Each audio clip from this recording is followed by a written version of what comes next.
Yeah. Well, I didn't see that. There was like too much weight. I didn't go to see the order.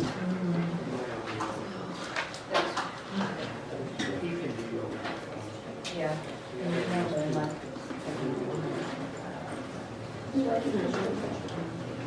That's true, but I think my shin is on. We're down and.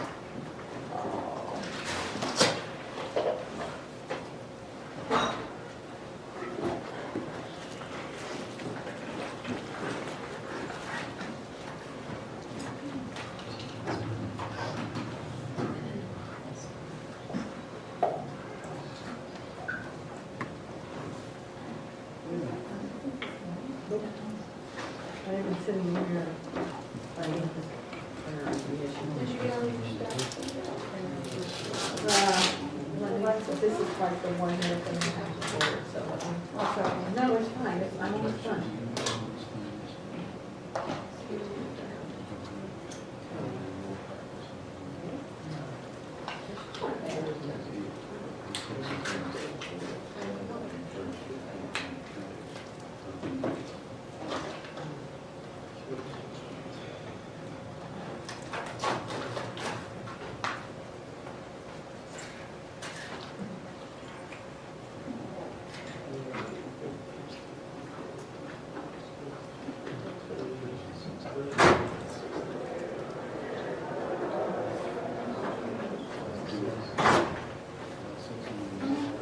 Is it alright to set up the clicker? Actually, It might not, it don't need to, I- though. It's just one thing. for some reason, I clicked it and I worked with it. Okay. But if you could, John That's very good. We always do as we're told. Yeah, exactly.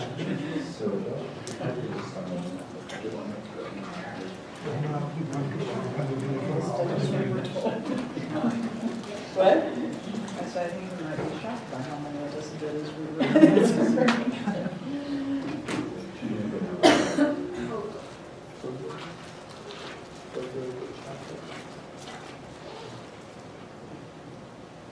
And then how do I switch the, from this to this to be able to do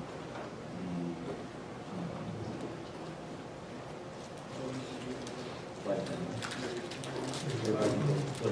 could I go back and look at it? If I can.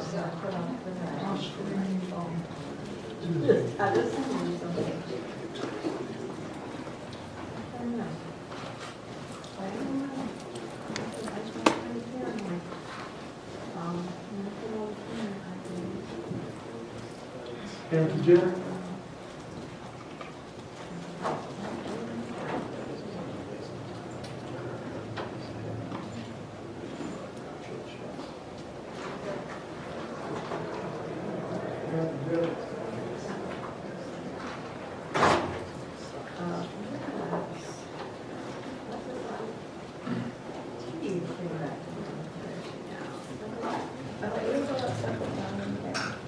I went back to them, they can't answer those questions.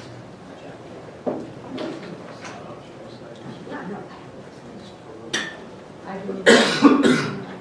One of them, that's true.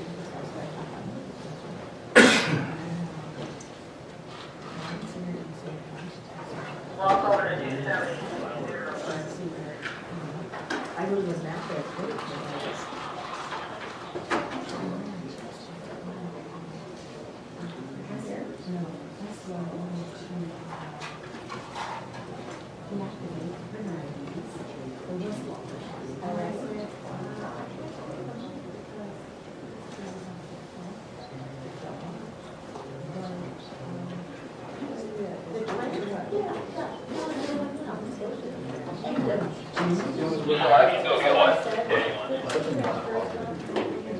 So we have to go, we just want to, switch it back and forth.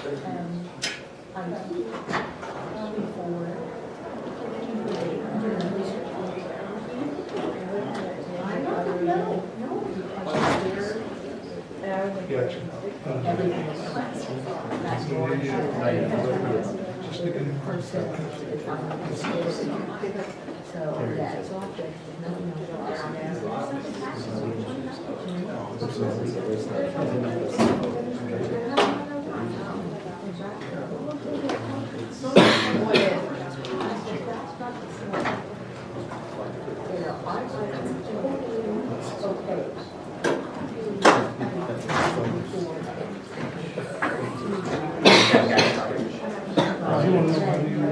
That's also his muscle memory, so he took it, but then I want to go back to the screen.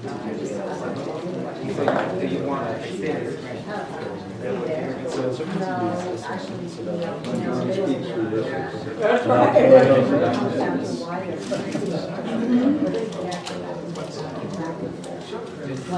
So how do I tell you that? It's just this, the PC icon versus the laptop icon. Now it's on the PC. That's the PC, the laptop. Let's see if it just switches. Give it a second. Okay, perfect. So then, and then this one. We'll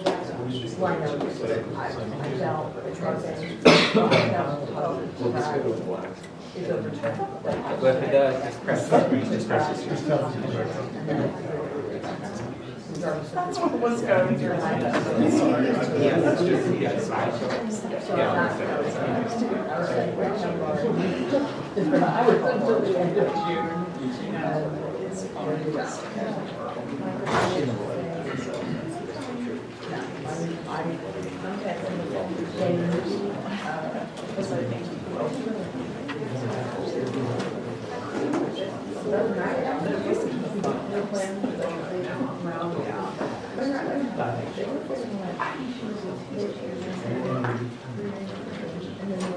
And then the look on the see how much clearer it is.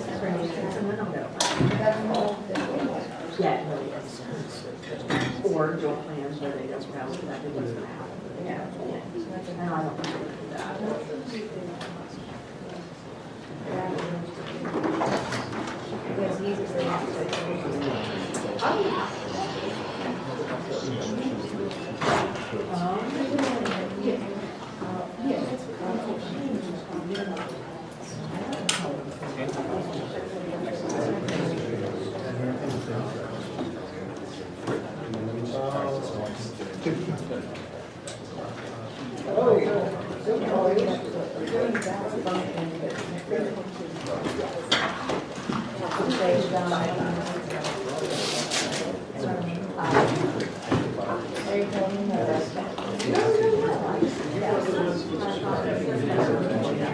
We are.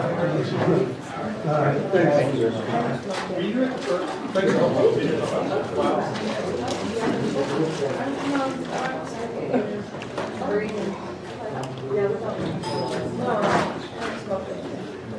I'm impressed.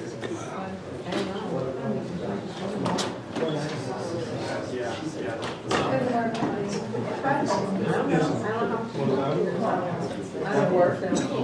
Discuss the.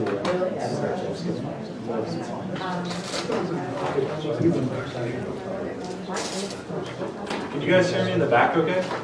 Excellent, thank you.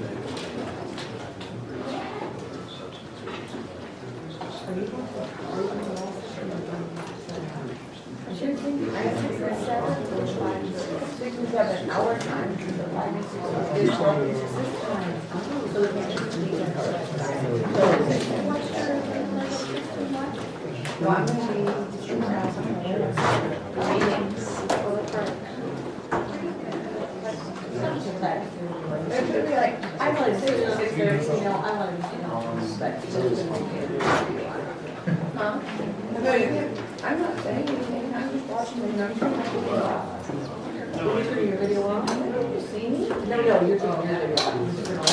Yeah, okay. So, what do you need, like, a lobby or what is it? I have to hear it. Yeah, you do. Where's the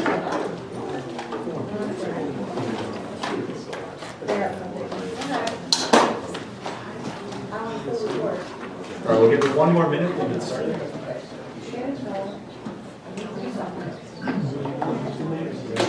Appreciate it.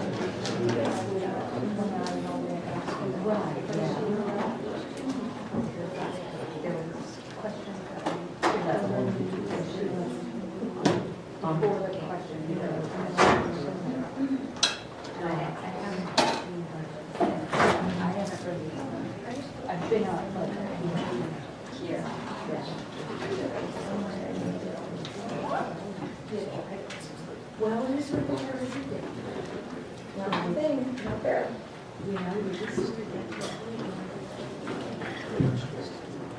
All right, let's get started. My name is Duff Seals, and I am the H2O project manager and technical lead at the Harvard Law School Library and the Berkman Center. And today I'll be presenting H2O, which is a suite of online classroom tools that Professor Zitrain is the principal investigator for, and that we get to collaborate with a lot of partners within the library system department at the Berkman Center. So, if you're curious, you can go to go back one slide. This is the short URL, the brk.mn/H2O. That will take you to the project website. And if you want to go directly to the casebooks themselves, this is the URL, and we'll come back to that too. This presentation, I'm going to try to give you a pretty quick overview to the project itself, and then I was going to try to spend a few minutes demoing it, and throughout, I'm very much open to answering any questions you have. The less formal we can keep, I think, the better. We're very curious to get folks' feedback on it. It's still in what we call beta mode at this point, but we're very excited about the platform.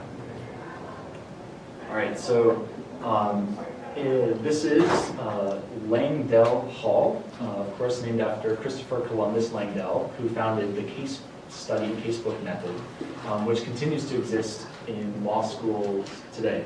Has everybody in the room seen or read a casebook?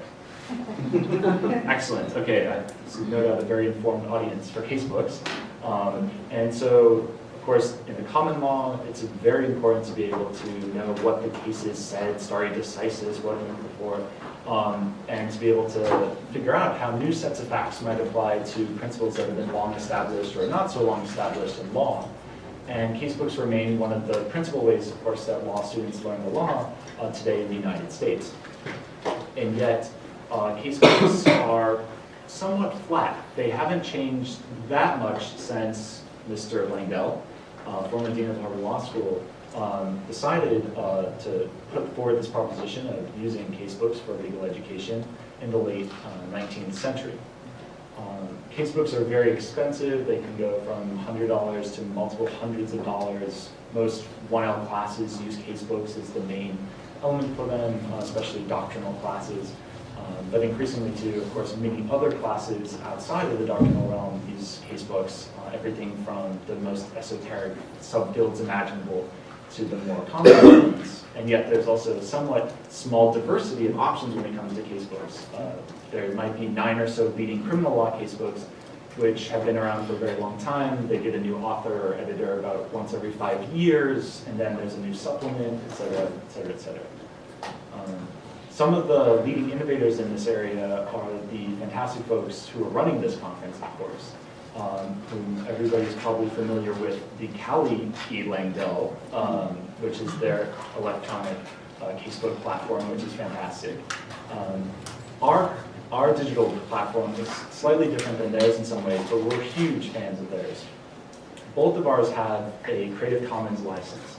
So this is a really important part of ours so that we can create a community that shares under this Creative Commons license, so it's non-commercial, share alike, and attribution. The attribution is the most common thing, of course, everybody wants to be attributed. The non-commercial is very important so that we can get some fair use, stronger fair use claims, et cetera, and then the share alike in order to keep that within the same ecosystem.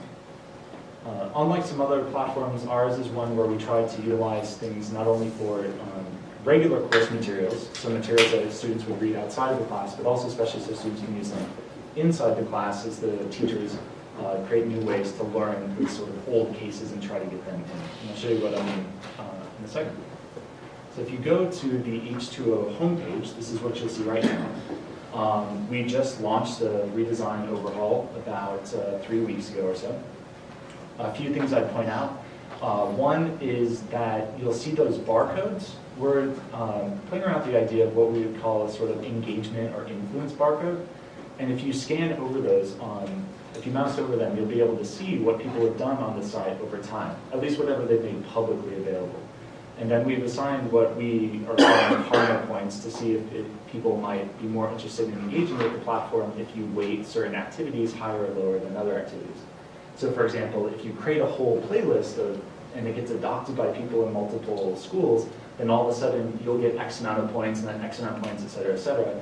Whereas if you upload a single text that doesn't have quite as much influence, you'll still get points, but it might not be quite as many. So it's one of the things we're tinkering around with. The playlists are the most important part of it. Sorry, go ahead. No, I'm sorry, I was just gonna ask if you could repeat the website URL. first. Yes, it's for the casebooks, it's h2odev.law.harvard.edu. Thank you. And so the playlist is the central organizing structure of our platform. A playlist, most people think when they hear a playlist, they think nothing about a casebook at all. They usually think something like iTunes, and that's exactly what we're going for. Because with iTunes, you can take something from somewhere and move it up and down and delete it and move it, and then create your own playlist that you want for a dance party or for going away party for friends and whatnot.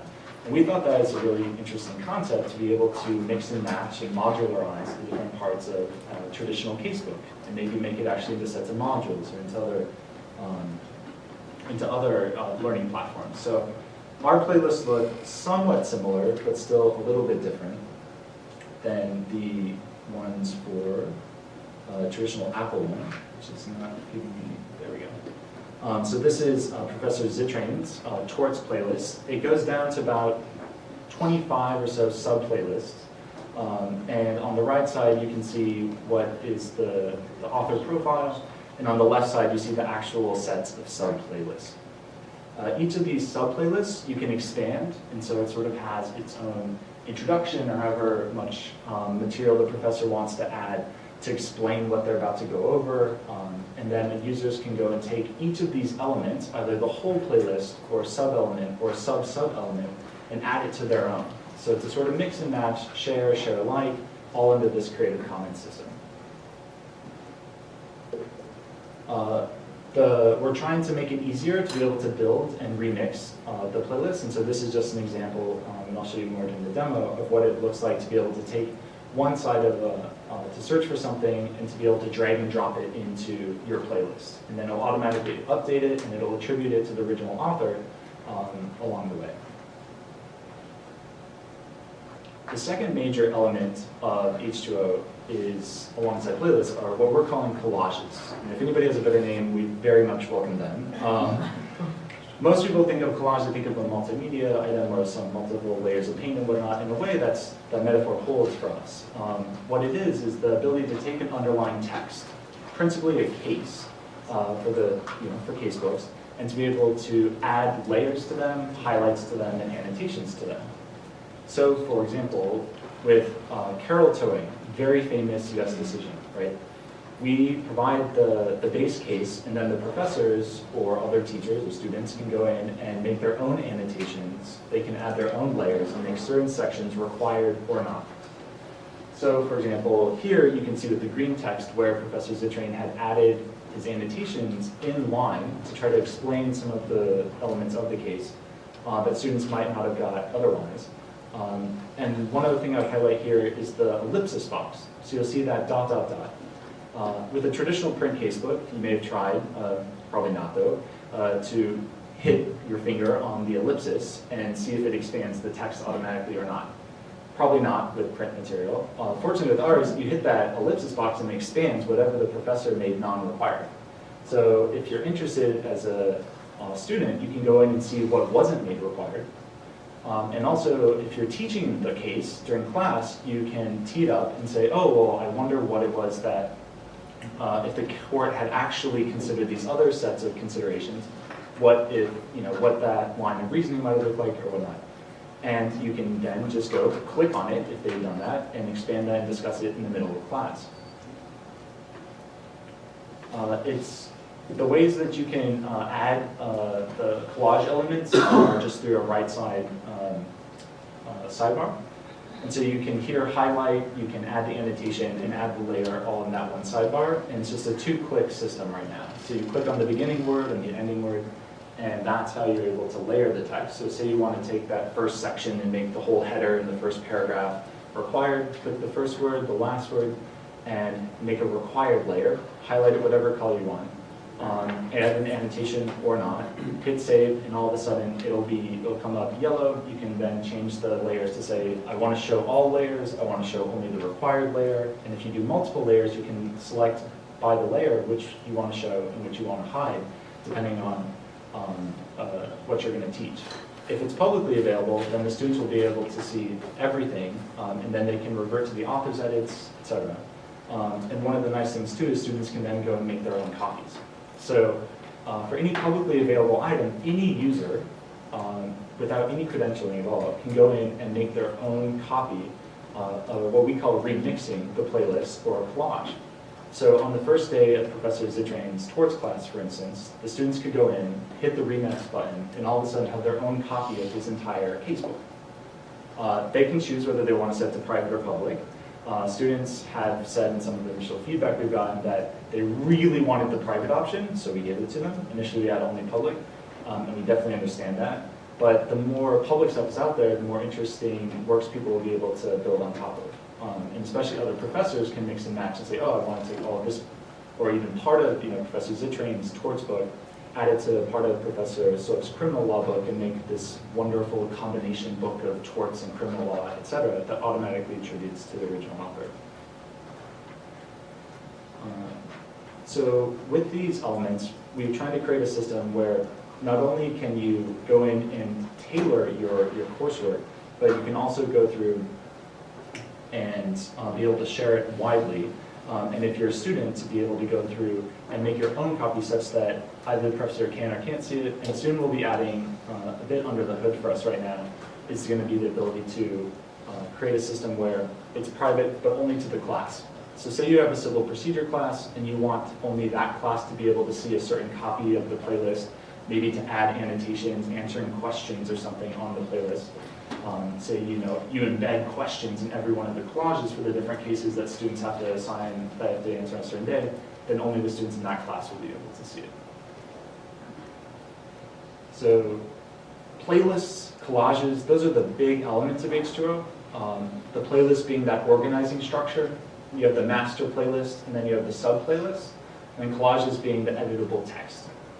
Other things you can add, though, to a playlist that you can't add very easily to print, or not at all, include video, PDF, images, audio, and links. So we allow users to do this right now through an HTML embed code, so that you just have to find somewhere to host the document or the audio file. If you serve it, for example, from Oye, you can just, or YouTube, depending on the terms, as long as you can get it such that, get content such that it fit under the Creative Commons license when it gets remixed, you can add any of these types of materials to an HTML embed code.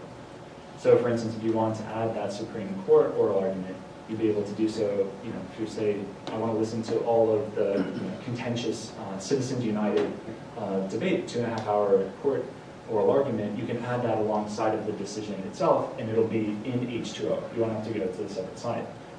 We added links too because it was very important for some professors to link out to items that they didn't want to go and find and clear the rights to. We definitely can understand that. So some of the materials, you'll find that it'll be a link out to a library-hosted resource or an SSRN article or something like that.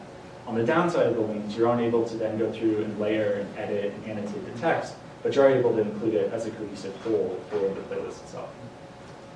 You can also print pretty easily in H2O. I can show you this on the demo too. You hit the print icon on the right side, exports it to a new file where you can decide things like, I want the text to be bigger or smaller, I want to hide all of the highlighting, I want to show all of the highlighting, and you can also pick what font you want. So we give users 7 different fonts, not only for the print, but also for the on-screen.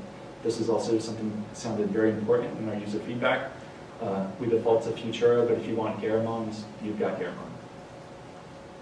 One sort of interesting thing, we're not totally sure how much use it'll have, but we're sort of curious about it, is a heat map. So here we've gone through and found how many professors have made required what sections of Carol towing. So if it's white, nobody's made it required. Sure enough, nobody really cares that Christopher Heckman, I guess, was one of the attorneys involved in it, at least not for purposes of a required law school class. whereas everybody wants to know that learned hand, or almost everybody wants to know learned hand was the judge, and that the cargo of flour, for whatever reason, is by far the most important phrase in the case, at least in this section of it. So if you hover over this in H2O, you'll be able to see word by word how often that's been given a required layer. So ideally, if you get to something like a year from now, 2 years from now, say you have 2 dozen, 3 dozen, about 100 professors using H2O, it might be interesting to see how many professors are making required what sections of key cases. Marbury v. Madison, for instance, but also maybe not key cases, but ones that get taught often, just to see, why is it some sections of the case always get required, but not others? As I mentioned, Jonathan Zittrain is the PI on the project, and he beta tested the platform first in the fall of 2011, and based on that successful beta test in his classroom, we piloted it in 5 Harvard Law School classes this last year.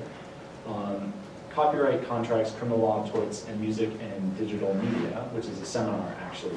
So now on H2O there are full free digital adaptable casebooks in each one of these fields. We're working with professors not only at Harvard Law School, but at a half dozen other law schools right now too, because we took after we took the firewall off the site last September, to be able to provide casebooks in these other fields too. And if there's any professors or other instructors that you know who might be interested in using it, let us know. We have quite a bit of bandwidth this summer to help facilitate the creation of other casebooks by going and getting the cases, helping build out the playlists, etc. And so alongside of these other classes from corporations, intellectual property, mergers and acquisitions, media law. And I should say too, this is not only at the law school level. So media law, we're working with a professor to teach it at the undergraduate level too. So there's no reason why H2O couldn't be adapted, and indeed the vision is for it to be able to be used not just in law schools, but across universities in different types of intellectual domains. Law schools, perhaps the most obvious use because cases are in the public domain, and because those are the sort of whooping board of casebooks themselves, but anything you can bring in that's public domain or otherwise could fit under Creative Commons, or if you wanted to use pointers out to other websites. For example, Jack Goldsmith has created a playlist of cybersecurity modules in which he provides almost only links out. But those links out are annotated with what he thinks are the most important annotations to say, this is the international law regime on cyber law. Here's why you should on cybersecurity, and then the 6 most important links. And then the next section, etc. So anybody could go take that one module, playlist it, edit it as they see fit, and go for it. So hopefully we'll be able to see further adoption, not just in the law school realm, but also outside of law school too. So far, the students' response has been very strong.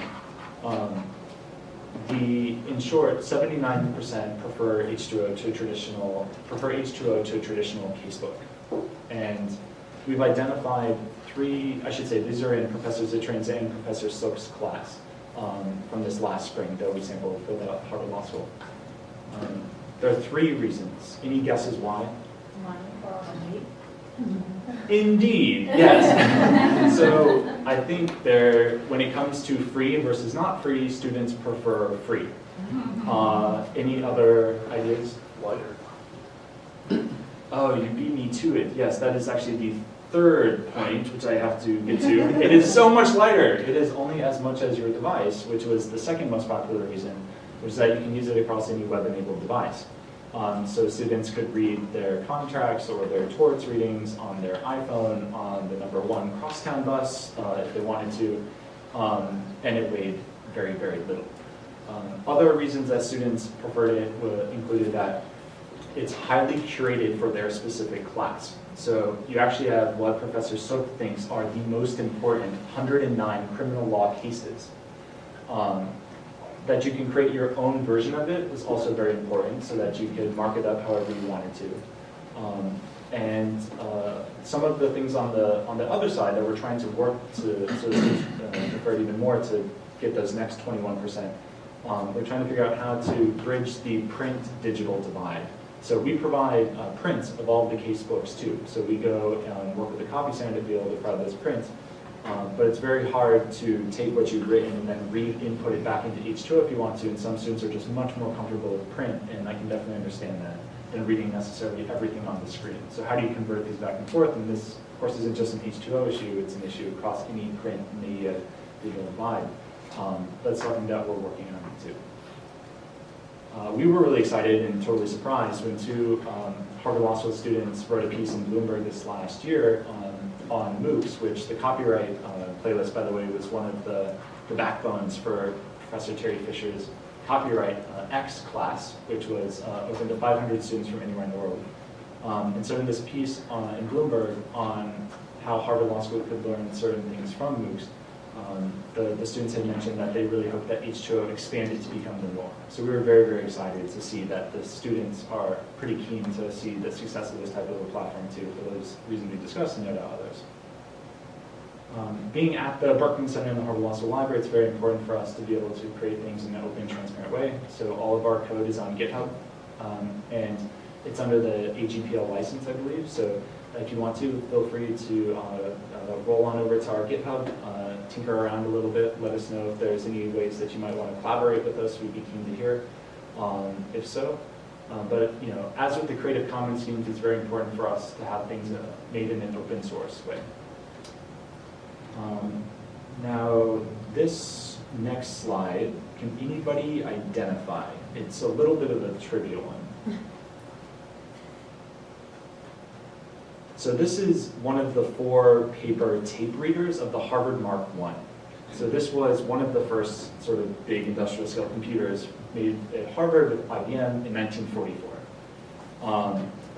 And you can see some of the punched paper rolling from the bottom of the screen a little bit. I bring this up because this was also the time where the term bug was coined for purposes of debugging computers. Not sure if too many folks know this, but it was actually by a woman named Grace Hopper who coined the term. It had been used at least since the 19th century for trying to fix things, but in a computer context, debugging emerged in this, with this Harvard computer, and Grace Hopper said debugging. I bring it up here because we have bugs in our platform, and we're really trying to fix them. And so if anybody can help us fix them, if you're tinkering around with it, please let us know. This summer is a really big, heavy development time for us, and we're trying to get this platform right. And we're trying to get it possible to use not only within Harvard, but especially outside of Harvard. And so the more we can collaborate with folks outside of Harvard, the better we think this platform is going to be, and we really want to see its success. So again, this is the URL to go to the project website. And now I'm just going to try to do a quick demo of some of the key parts of the platform itself. Any questions, though, in the meantime? Excellent. Okay. So let's see if we'll be able to do.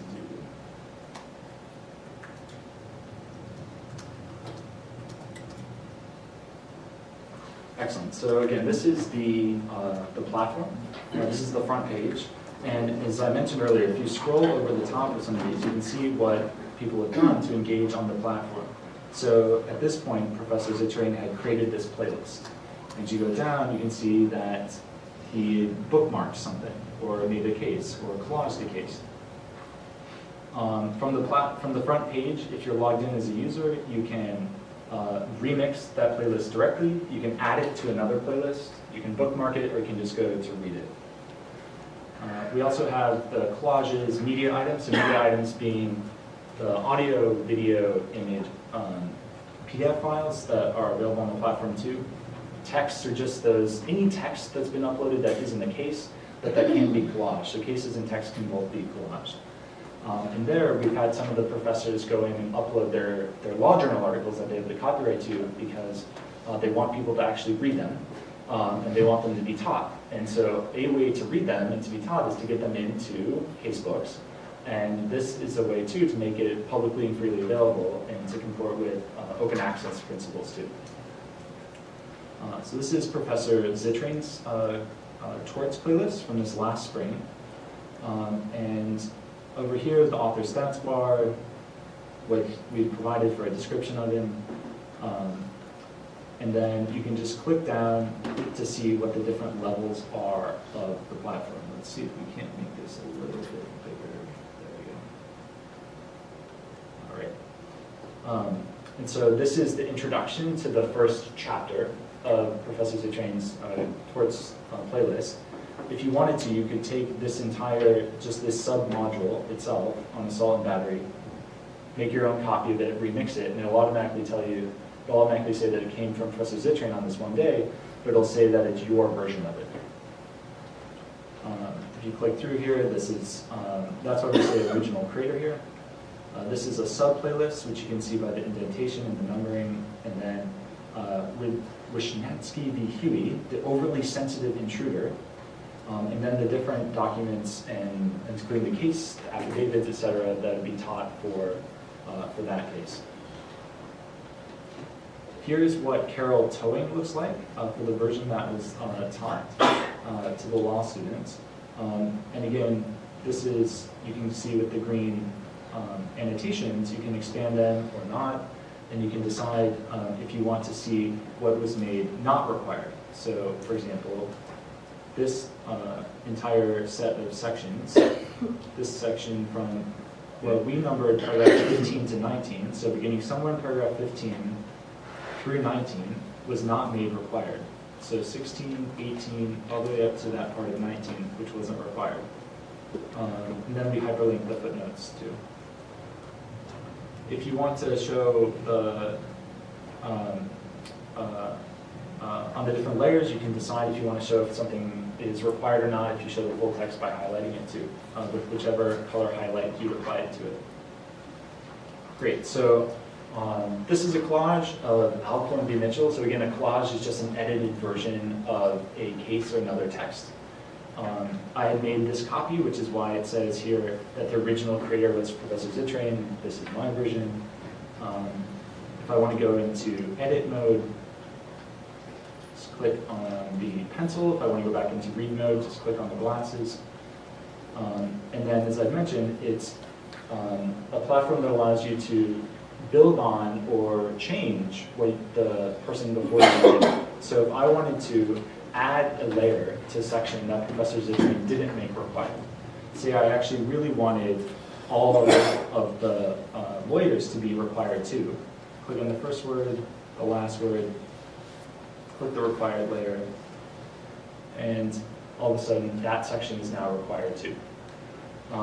Alternatively, you can change the edits by deleting some if you want to. So if you want to remove an edit, are you sure? Yes. And then that's no longer required. So you can do this based on his original, and you can see what we're calling the lineage of things over time. So sort of see how things travel, right? Like who used this playlist, who adopted it, who adapted it, at least on the public version on the right side. So it starts off as Alcorn v. Mitchell, Professor Zitrain makes a copy of it, I make a copy of it, and then that's the current version of the collage. And then here you can see my author stats, which sadly pale in comparison to the professors on the platform. Here, if another user stumbled upon it, they could bookmark it, they could add it to another playlist, or they could remix this as well. And this would allow them to show the heat map for the collage. So going back and seeing what has been required how many times, it looks like this has been made into a collage 3 times. Every time this header has been required. So this is, I made a copy of Professor Sook's criminal law book that has 7 different chapters in it. And you can see what the sub-elements are of each of the chapters. This is in the edit mode, so I remixed her initial playlist. And now, say I searched for mens rea, and then 133 results come up on the site.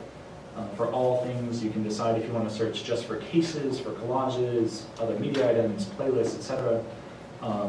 And say you wanted to add a different item, so maybe this first playlist you drag over here and drop here, or you can decide if you want to drop it in another section. Save. by whatever you want to call it, and it automatically renumbers it for you.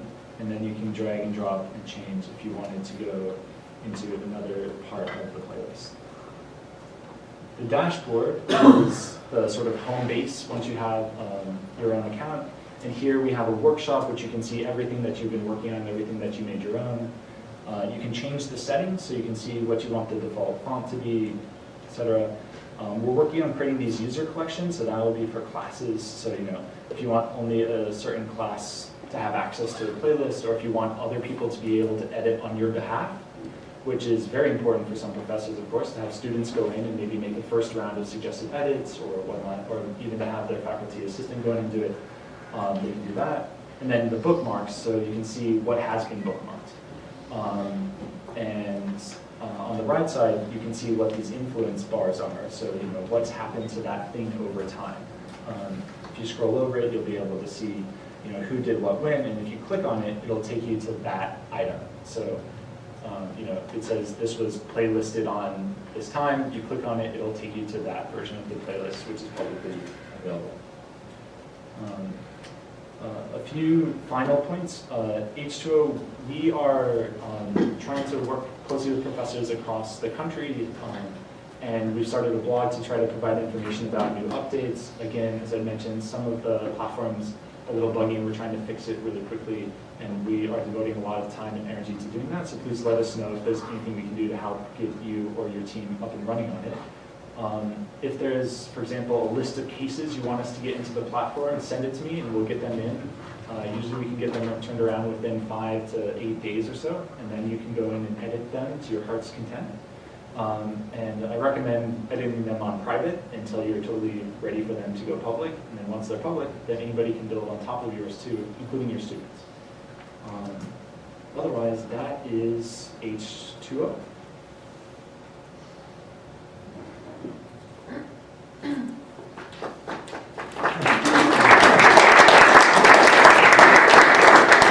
I left a lot of time for questions, so yeah. So if Professor Ziertrain, for instance, annotates a case and you say, oh, this is great, these annotations are perfect, I love them, and you import that into something that you're working on, and then he goes and changes something, do you get any kind of notification that those changes have been made? Because maybe you think, oh, that's even more brilliant, I want to pull it in, but do you have to continually monitor his original, or will it let you know? Yep, so right now you'd have to monitor it. We're trying to get a notification system up and running. It's really complicated technically, but we are trying to get one. So there's two options. One is you can just add his version of the collage. So if you only wanted his version, you can just add it and that'll automatically update. However, if you make your own copy of this collage, but don't make any edits to it, once you make your own copy, it freezes in place his edits at that time. So if you know that you don't want to change it at all, you could just add his version of it to a playlist. Sorry, I should have said for our viewers, the one viewer at home, that the question was if you can automatically get updates for a collage if the underlying author makes them. So you will if it's added just as that person's collage to your playlist. So just go to that collage, add it, but you won't be able to if you do your own remixed version of it, which then you'll own.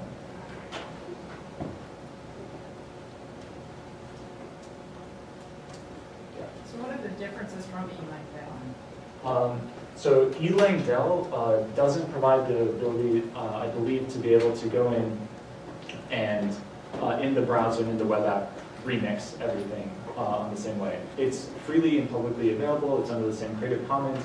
In some ways, it tracks a more similar structure to traditional casebooks in that way. And they, once it's in E-Lang, it's not quite shareable then in quite the same way. E-Lang is better than our platform in the sense that you can go in and get in multiple versions if you want the Word version, PDF, ebook, etc., which we're trying to do too, but they are definitely real innovators in that realm too. And so, ours is totally web-based with really great print options, but just haven't had quite the same focus in that way to be able to, theirs is a little bit more of a replication of those wonderful, now publicly and freely available casebooks, and ours is one where we're trying to really create a community that shares and adapts the different elements of a playlist. Are you gonna add any kind of audio? There's a product called CD in Law School that actually, the students can listen to the podcast of the reading of the case. So they'll listen to it while they exercise or things like that. They can take notes on the web browser. But, are you gonna do anything like that? So 2 points on that. One is you can add audio of the case file now to H2O if you can get it from an HTML netcode. So if there is something serving it up somewhere else, you can get it live from H2O. The second point is accessibility is really important to us. It's a real priority at the Berkman Center and the Law School Library, including for print-disabled students. And so we had, when we did the redesign, we did it with a view toward making the platform as accessible as possible, including so that screen readers could read it very easily. And so we went through and made, such as JAWS, right? So we went through and made it that every case had the right tagging so that it was very easy for students who are going to be using JAWS or other screen readers to actually hear the case being read back to them. And we're working continually to try to make it more and more and more accessible to everything from color variation to the right tagging underneath it.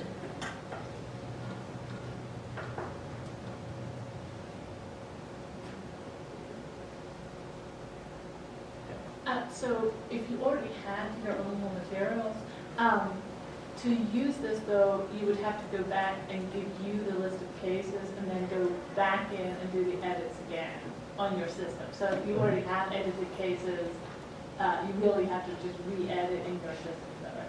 That's right. So we used to have it so that anybody could upload their own version of the case, but recently we've made it so that only the law school library sort of monitors that, so that we have control over the content of the cases as cases, and anybody else can go do it. So there is that hurdle if there's already an edited version of those. And we've tried to make it very easy for users to be able to go in and with that two-click editing system, be able to track them. But absolutely, they would need to recreate the edit in H2O. Once that case is in H2O for that book, though, any other professor could use that case. And right now we have something like 3,000 cases in there, and we're trying to get it somewhere, about 1,000 or so per month built into the system. We had gone through with some of our law librarians to see what the most commonly cited cases are across the casebooks, especially for the 1L curriculum, and found how much variation or not. And there's actually, it's very interesting some of the numbers that come up with what isn't considered a seminal case, as indicated by being cited in the 9 leading casebooks or something.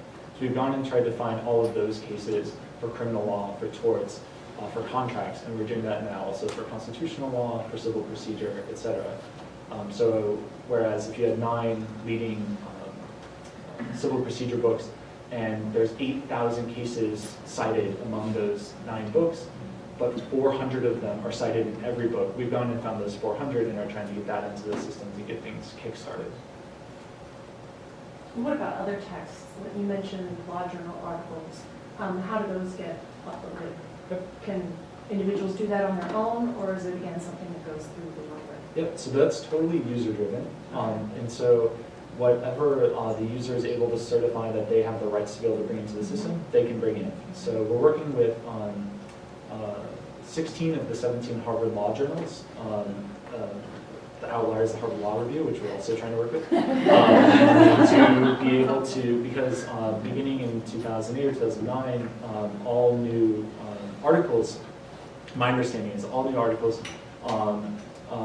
through the submission process were contracted out in a way that allows for open access under non-commercial use. And so we're trying to find ways where we can ingest the last 5 years of those 16 journals automatically into the system. And so if there's ways that if you already have an open access policy in place, it makes it much easier. But if you own the copyright as the author, then you can absolutely go through and do that. And then it will be editable with those layering, annotations, highlighting versions of Intro too.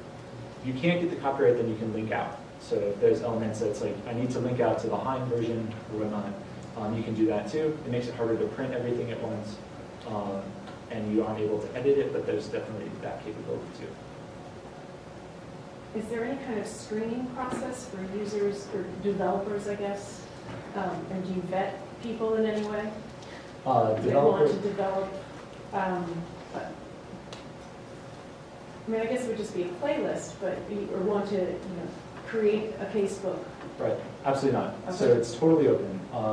And we have no idea who is necessarily creating it outside of the professors. We're working with about 11 or 12 professors right now from 6 schools. And yet there's many other playlists getting created, and some are private, some are public.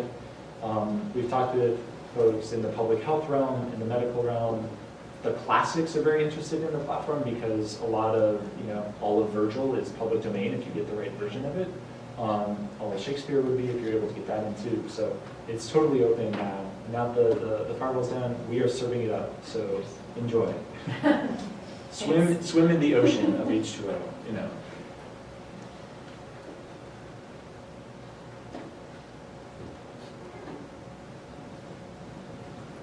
Everybody's no doubt already created their own playlist in the last 5 minutes, I'm sure. An example of one that incorporates images or videos?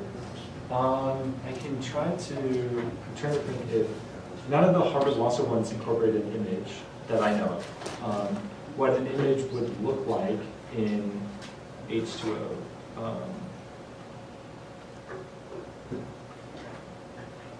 So for example, for the Bright Tunes case, we had to add in the icon for what it looks like, because you can't add HTML very easily to do a musical score. So that's what it would look like if it's just the image itself. And then for a video example, It's embedded in the text. it's embedded in the window based on that HTML embed code. So this is what it would look like, and then you just serve it up from whatever the server is that's getting served up from the HTML embed code. So most of these are YouTube. Same thing with the OAA, for example, with the Lawrence v. Texas, where you can do in the browser to see what it looks like.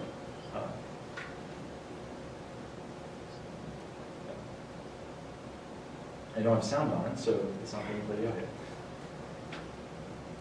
And then links, many people have added links. So you can go through and see how many links that there are. It's because people just didn't want to go and clear the content, or for whatever reason just wanted to link out. And then you can add those links to your own playlist if you want to.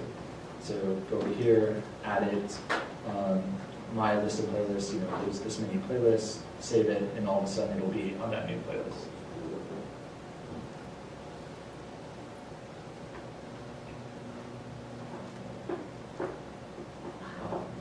One other thing I've noted too is we're trying to figure out how best to get the special sauce between a learning management system and between a casebook development and distribution system. So, how much do we really want to go down the route of being able to do testing in the browser, or how much to be able to, do the full flipped classroom in this version? So far we've gone with a much lighter weight approach of wanting to say we really want people to be able to create their own playlists and to be able to remix them and remix other folks, and to be able to do some really neat things with the text. So be able to say, I want to be able to annotate these really important cases, or I want to be able to highlight them if I'm a student. And we provide them, I think it's 15 different colors of highlight, because this was a very important thing for students to be able to highlight yellow and green and red, and that is great. So we did that for them. And yet at the same time, there's a bit of a pull to try to do a lot more with the type of platform. So how do you balance those somewhat overlapping competing concerns about becoming the whole stop, the one place everything goes, or the place where you go to get your digital casebook? Harvard, for example, we had to use also the iSites, which is content hosting, the main sort of Blackboard equivalent for some of the students, for some of the elements, because the students needed to go and find scheduling information, which H2O just doesn't include. So it's that type of stuff that we aren't including, and I don't think we'll plan to, and instead try to create a platform that really anybody can create these playlists and edit the text on. You keep saying cases. How about federal statutes? We uploaded U.S. code, federal laws. Yep. So where we found public domain versions of the statutes, we've gone through and uploaded them on a statute by statute request from the professors, but we haven't done the full version of the statutes. But that is something that is really easy to ingest in if you have that public domain version. Is that something that needs to, like the cases needs to go through you or go through the library, or is that more like other texts? That's other text. So if this professor found, that public domain version of, 18 USC 23398, then totally they can put that in there. Okay. As long as it comports with the Creative Commons attribution share alike part of it. So if someone asks to import a statute, how do you make sure it's being kept up to date? We wouldn't, because it would be on the user side to make sure that that's the up-to-date version of the statute. For the cases, we'll update cases. Luckily, they almost never need to get updated. This is still the thing. And that's why we're letting the users be able to do the other stuff other than cases. So if the user wanted to go through and get the most up-to-date version, they need to check on it. If that's something, though, that would be of great interest, we're also absolutely willing to explore it. Because it seems like, at some point, it might make a lot of sense. There's just so many stats. I mean, there's cases already, right? You're looking at estimates ranging from 7 to 12 million reported U.S. state and federal cases. And the versioning of the statutes and the considerations around annotations of it and whatnot, too, it's all very exciting questions. Is the dating, related question, are the other uploads at least have some kind of date attached that people could see, this was last uploaded in 2010, I might go check and make sure there's not an amendment since then, or is it sitting out there without a date? No, it'll have the metadata for last, I believe it's both when uploaded and last modified. So you could at least determine if you were using other people's material, when they had last done something. That's exactly right. So say like, when they actually brought it into H2O, or if they made a change to it in some way, you'd be able to get that too. Yeah. I'm sorry to keep asking questions. Please. On the, such as the statute or any other kind of text that the user is uploading, are they prompted at all in terms of metadata for, you mentioned accessibility, Yep. For people with disabilities? Are they prompted to do that sort of thing? So we prompt folks for Dublin Core metadata for text. Yeah. And at minimum, we require some things like author, date, that sort of stuff. And then the way that we serve it up is one of the main ways that we're trying to promote accessibility stuff. So it's like, embedding those metadata fields in a way that then can get tagged such that the screen readers can cover them. Yeah. So that's why we require some metadata fields, but then you can expand it to the 16 other non-required Dublin Core in that way. I don't know if that answers your question. Yeah, I think so.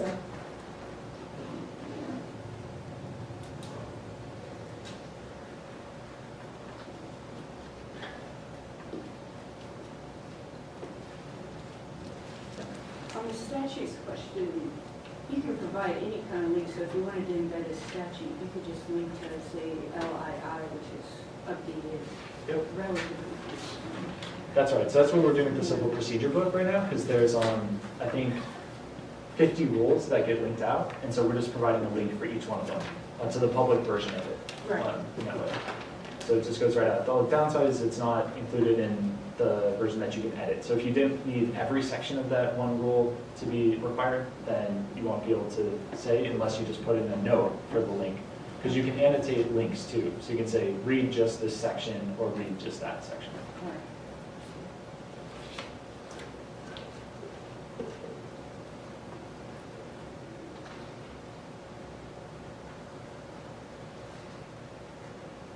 Excellent. Well, you're able to come in 10 minutes early. I think it would be great if you guys were able to not have to be somewhere in the desk staring at me for an extra 10 minutes on a Friday afternoon when it's so nice out. So I think we will adjourn then, and I'm very much open if anybody has any more one-on-one questions now. Thanks.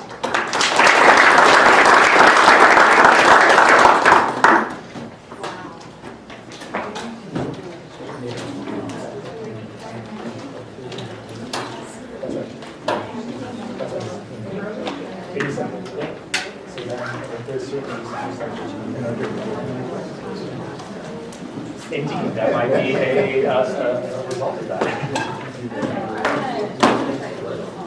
Yeah, we can teach what And I think like that.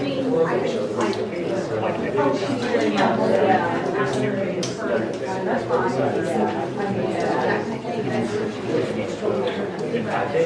instead of within, you know, the next year or yeah, no, definitely. There's several cases where I just want to correct students and we'll go and get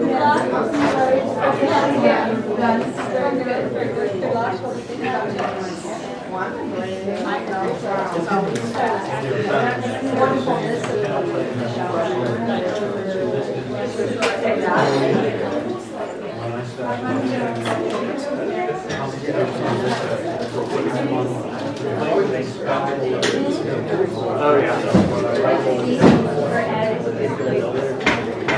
There is absolutely no way Right. Yeah.